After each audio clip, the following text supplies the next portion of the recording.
ये पैनल जो सामने वाला पैनल है, ये पायलट का प्राइमरी फ्लाइट डिस्प्ले पैनल है। ये नेविगेशन डिस्प्ले पैनल है, वो आपके तरफ भी इसी तरह से है।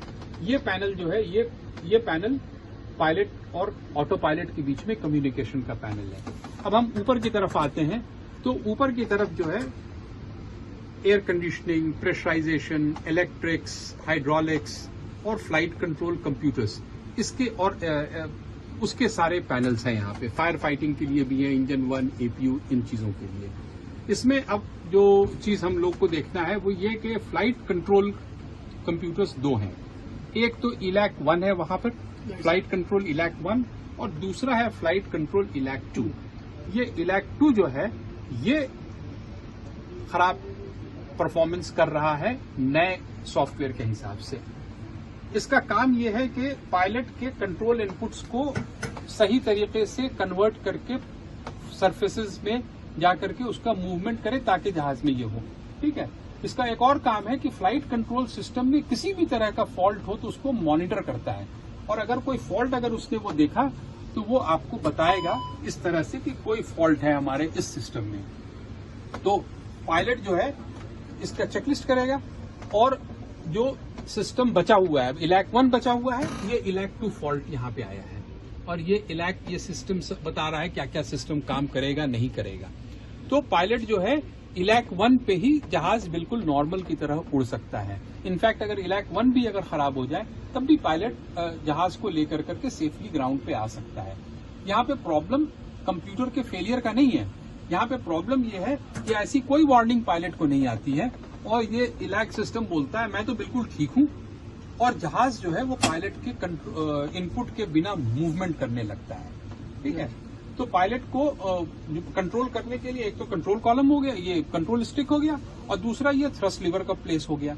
इससे इंजन 1 और इंजन 2 को हम पावर देते हैं। ठीक है। और ये हमारा रडर है, इस पे हमारा ब्रेक्स वगैरह हम यूज करते हैं जिससे कि ये होता है। अदरवाइज हमारे पास ऑटो ब्रेक सिस्टम भी है।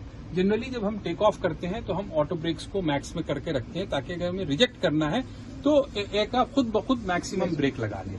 तो अब हम लोग जो है जहाज को हम स्टार्ट करते हैं, और हम लोग फिलहाल अगर आप बाहर की तरफ देखेंगे तो ये हांगकांग का एयरपोर्ट है। हम रनवे 07 पे हैं। ठीक है। और हांगकांग के एयरपोर्ट की खासियत ये है कि यहाँ पे पहाड़ भी है और समुंदर भी है। तो चूंकि हमारा पर्पस यहाँ पे ये है कि जितने लोग नॉन एविएटर्स हैं उनको मैं पायलट की सीट पे बैठा करके फ्लाइंग करने का एक्सपीरियंस दूं, ताकि वो एविएशन से जुड़े, और एविएशन से रिलेटेड जितनी भी तरह तरह की गलत रिपोर्टिंग होती है उसको हम यहाँ पे आकर करके और लोगों को बताएं कि ये है और फ्लाइट कितना सेफ है वो हम दिखाते हैं। तो अब इसके बाद अब हम लोग एक बार टेक ऑफ कर लेते हैं, उसके बाद मैं आपको वो फॉल्ट दिखाता हूँ कि वो जहाज किस तरह से करता है, और उसको रिकवर करना कितनी जल्दी करना चाहिए, और पायलट के लिए वो कितनी चैलेंजिंग चीज होती है। ठीक है। तो चलिए आपको मैं जहाज को आप उड़ाएंगे सर? अच्छा ठीक है, चलिए। तो अब तो ये जहाज जो है रनवे पर है, और हम जो है टावर से हमें परमिशन मिल गया है टेक ऑफ करने का। तो ये दोनों जो पावर का ये जो ऑटो थ्रॉटल सिस्टम है, इसको मैं आगे की तरफ करूंगा तो देखिएगा कि आपको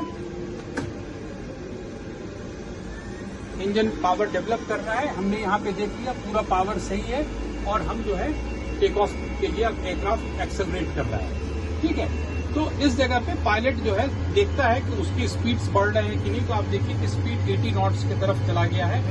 हाँ, अब 100 हो गया है, और इसको हम करीब 140 से 150 की स्पीड पे जब ये पहुंच जाएगा तो हम जहाज को ऊपर उठाएंगे। तो अब आप बाहर की तरफ देखिए, पायलट जो है जब स्टिक को पीछे की तरफ ले जाता है ऐसे करके, तो नोज ऐसे ऊपर की तरफ आता है, और हम जो है जहाज को एयरबोर्न कर लेते हैं।